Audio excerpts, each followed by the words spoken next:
imam yàlla def na moom ba mu jàngee ba ñibbisi dafa toog rek dew ma bitim réew sàkku ji ay financement aw ma benn bailleur boo xam ne mooy financé Aliou Ndao am na fi nag ay bonne volonté yoo xam ne alhamdulilahi rabbil alamin ñoom bàyyiwuñ daara ji ma tudd ci ku mel ni Ibrahima Niang tukkikat la ñoom Aliou Ñaan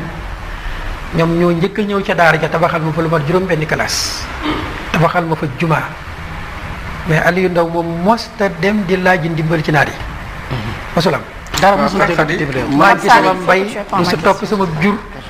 sëñ daag mi ñëw na fa jaar na fa yàggul dara ñun ñu ngi ci àll bi di bay